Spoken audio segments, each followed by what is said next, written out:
שלום, אנחנו לומדים שפת אמת לפרשת בשלח על הפסוק ויאמרו איש אל אחיו מן הוא כי לא ידעו מהו.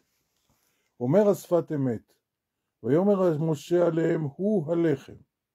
זאת אומרת הם לא ידעו מהו, אומר להם משה מה שאתם לא יודעים זה הלחם והוא הלחם אשר ציווה השם. אומר השפת אמת כי תכלית הידיעה שלא נדע. זאת אומרת השפת אמת כאן נותן איזשהו רעיון שמופיע בהרבה מאוד מקומות ואצל הרבה מאוד בחובות הלבבות הוא מזכיר אותו ובמקומות אחרים גם ברמב"ם אפשר לראות את זה, שמהי התכלית, מהי הנקודה הפנימית שבה אתה משיג את הידיעה הגדולה ביותר? כשאתה מבין שאתה לא מבין.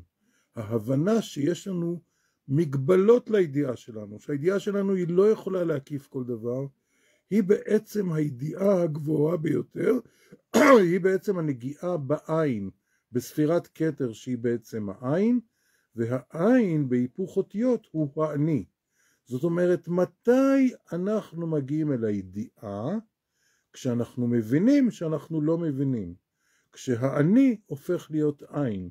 זהו הביטול המפורסם בחסידות, כשהאדם מבטל את עצמו, מבטל את האני שלו, הוא מגיע אל האלוקות. כי מה שמבדיל בינינו לבין הקדוש ברוך הוא, זאת הגאווה, זאת השחצנות, ובעצם אנוכי הוא מבדיל ביני וביניכם, זאת אומרת כאילו האנוכיות היא הדבר שמבדיל בין הקדוש ברוך הוא לבין האדם. ברגע שהאדם מבטל את האנוכיות שלו, את השחצנות שלו, את הידיעה שהוא יודע כל דבר, שהוא יכול לדעת כל דבר, באותו רגע הוא באמת יודע הכל. איך הוא יודע הכל? כי הוא מבין שהוא לא מבין. עכשיו, איך זה קשור למן?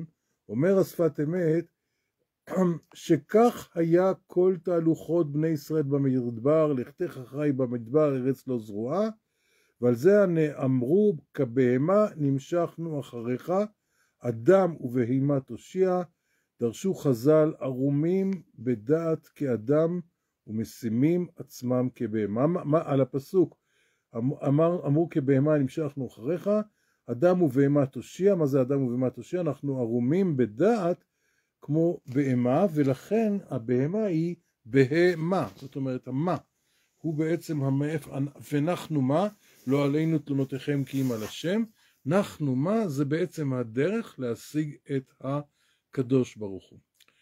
כאן טמון איזה רעיון מאוד מאוד עמוק שאומר שבעצם האני, זה רעיון שמופיע בספר שערי אורה, שבעצם האני שהוא ספירת מלכות, הוא בעצם הדבר הנמוך ביותר בארץ, הוא הספירה הנמוכה ביותר, קשור אל העין שהוא ספירת כתר, וישם כתר מלכות בראשה. הכתר והמלכות מתחברים, העין והאני מתחברים, המלכות והכתר, כלומר הצד הנמוך ביותר בספירות והצד הגבוה ביותר בספירות, איך הם מתחברים?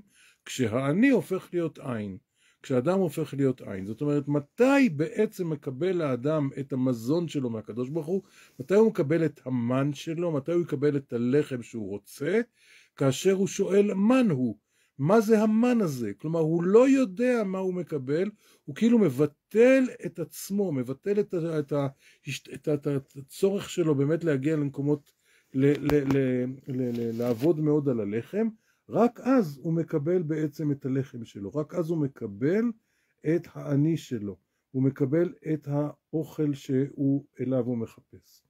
והרעיון הזה של השפת אמת הוא בעצם הרעיון של שבת, ולכן בשבת אין מן, כי השבת היא כאילו התמצית של התמצית של הברכה, כי לא עושים בשבת לחם, הרי ל"ט אבות מלאכה בנויים גם מאפיית פת, מלאכות שעשויות לאפיית פת, ובשבת אין אפיית פת, אין בישול, אסור לנו לבשל בשבת. ולמה? כי אנחנו כאילו מקבלים לחם מן השמיים, ובעצם זה הרעיון של לחם משנה בשבת, כאילו מכפילים את האוכל דווקא כאשר אין לחם, דווקא כאשר אין את אפיית הפת, דווקא כאשר אנחנו שובתים ממלאכה. זה הרעיון של שפת אמת, שנת תרס"ג. שבת שלום.